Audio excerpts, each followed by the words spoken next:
Olá, tudo bem? Eu sou o professor Valdecir Babinski Júnior, do Instituto Federal de Santa Catarina, e hoje eu vou apresentar para vocês relatos de experiência com a utilização da técnica da moulage em associação com a abordagem Zero Waste ou Zero Waste Design.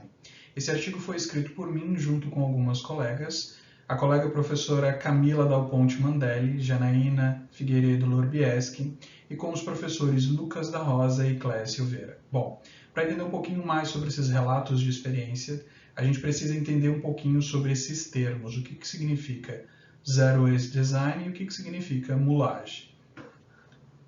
Então, para entender um pouquinho mais sobre o que esses relatos significam, a gente precisa adentrar nesses conceitos. O conceito de Zero Waste Design está ligado com os processos produtivos do design que investigam a mitigação de resíduos sólidos. Na perspectiva da moda, a gente está falando especificamente dos resíduos sólidos têxteis. Esses resíduos são gerados normalmente nas etapas de risco, infesto, corte, montagem e de costura das peças do vestuário. Vale dizer que a cada 100 metros de tecido, em média, a literatura versa sobre um desperdício de 20%. Então, a cada 100 metros, 80 metros são utilizados factualmente para a produção de roupas e 20 são resíduos. Dito isso, a gente precisa entender também o que significa a moulage. A moulage é uma técnica de modelagem voltada para o drapejamento de um tecido sobre um corpo suporte. Esse corpo suporte pode ser uma pessoa, um manequim vivo, como pode ser um busto manequim, ou seja, um corpo que representa o corpo anatômico de uma pessoa. A associação entre essas duas técnicas ela já foi versada na literatura. A gente já consegue encontrar exemplos como em Camargo e Rutschling, em Breve, em Martins e em outros tantos autores e autoras, mas a nossa proposta é trazer esta associação entre as duas ideias, entre os dois conceitos para uma prática pedagógica, logicamente uma prática de sala de aula. Vale dizer aqui que a contribuição a essa prática em específico se refere à segunda corrente teórica do Zero Waste Design, que a gente vai explorar a seguir. Então, o Zero Waste Design ele pode ser compreendido a partir de 5 grandes correntes teóricas. A primeira corrente teórica versa sobre o Zero Waste Design como um método projetual, perpassando etapas como a modelagem, a confecção e incluindo a criação também. A segunda corrente teórica que a gente identificou e para a qual a nossa contribuição é mais assertiva é a corrente teórica que versa sobre o Zero Waste Design como uma técnica de modelagem voltada então para o encaixe das partes dos moldes feitos a partir de uma peça, ou feitos para a produção de uma peça. Vale dizer também que existem outras correntes teóricas em que o Zero Waste Design é considerado ora como filosofia de produto, ora como uma ferramenta projetual e ora como uma forma holística ligada a um pensamento projetual. Aqui a gente separou para vocês alguns desses autores que vocês podem conferir também no artigo. Dito isso, a gente observou na literatura que existem diversos exemplos de técnicas de modelagem sendo utilizadas dentro dessa segunda corrente teórica do Zero Waste Design. Separamos aqui 4 dessas técnicas que acontecem com mais frequência dentro da literatura que nós abordamos.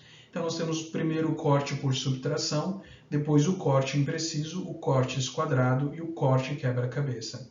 Do lado aqui a gente consegue ver algumas dessas peças produzidas sobre essas técnicas de modelagem, e a gente está falando aqui do trabalho de alguns designers como Hal McCallan, como a Carla Fernandes, como Mark Liu e outros designers. Então essas técnicas já são popularizadas em certas literaturas em determinados contextos. Em específico aqui no Brasil nós estamos ainda num estado ensaísta e embrionário em relação ao Zero Waste Design, pelo menos é o que nós acreditamos a partir da literatura, mais uma vez que nós investigamos. Bom, dito isso, a gente precisa versar sobre a oficina de Zero Waste Design que aconteceu lá no Bacharelado em Moda da Universidade do Estado de Santa Catarina, a UDESC, em 2019. Em específico, essa oficina, essa prática pedagógica, ela envolveu os alunos da 7ª fase do curso de bacharelado, da disciplina de Tecnologia Experimental do Vestuário, envolveu 6 desses estudantes, dessas estudantes no caso. Aconteceu no Laboratório de Tecnologia do Vestuário e Economia Criativa, o LabTVEC, da universidade.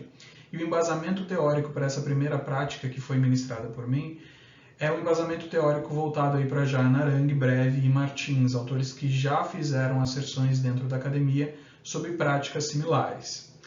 Dito isso, eu vou mostrar aqui alguns dos resultados que a gente obteve. Nós selecionamos 2 resultados, tanto para o artigo quanto para a apresentação. A gente observa aqui os resultados da primeira prática pedagógica. Basicamente, nós selecionamos 2 resultados que mostram um exemplo daquilo que nós desenvolvemos durante essa prática. E a gente consegue observar no exemplo mais à esquerda, nessa peça branca, que a estudante utilizou de dobradura e de artifícios aí para fazer o ajuste do material, né, do tecido em si, ao corpo suporte, que nesse caso aqui é o busto manequim miniatura. Do outro lado, a mesma estudante utilizou uma outra técnica enviesando o fio do tecido. E as 2 estudantes, assim como as outras 4 estudantes, elas foram orientadas a construir a peça de roupa sem cortar ou sem desperdiçar nenhuma parte do tecido, certo? Dito isso, o nosso segundo relato de experiência de uma prática pedagógica ministrada pela professora Camila Dal Ponte Mandelli, no âmbito da Universidade do Extremo Sul Catarinense, a Unesc, em 2020. Diferente da primeira prática, essa segunda prática ela já teve mais aderência. Nós tivemos 19 alunos envolvidos nessa segunda prática.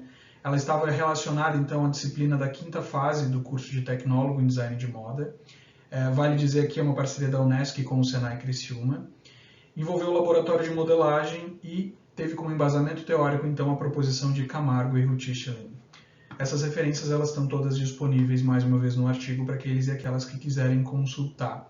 Como resultados dessa prática pedagógica, a gente observa que as formas geométricas elas foram priorizadas. Então, a partir das formas geométricas, houve a manipulação dos materiais sobre o corpo suporte.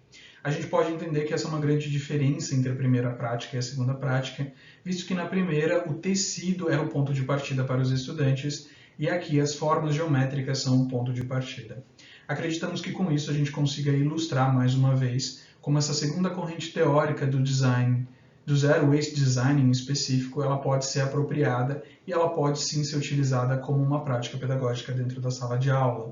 Em termos de considerações finais, a gente acredita ter obtido êxito no objetivo geral do artigo, que era justamente relatar essas experiências diante das práticas pedagógicas que nós tivemos em associação com o Zero Waste e a técnica de mulagem. Vale dizer que algumas vezes na literatura esses conceitos são trabalhados de uma forma teórica e, claro, a gente ofereceu a oportunidade dos futuros designers vivenciarem isso na prática. A gente acredita também que a principal contribuição desse artigo seja aí solidificar a literatura acerca da segunda corrente teórica do Zero Waste Design, que versa então sobre a abordagem como uma técnica de modelagem. Depois disso, vale a pena a gente citar aqui as nossas referências, como vocês podem observar também no artigo.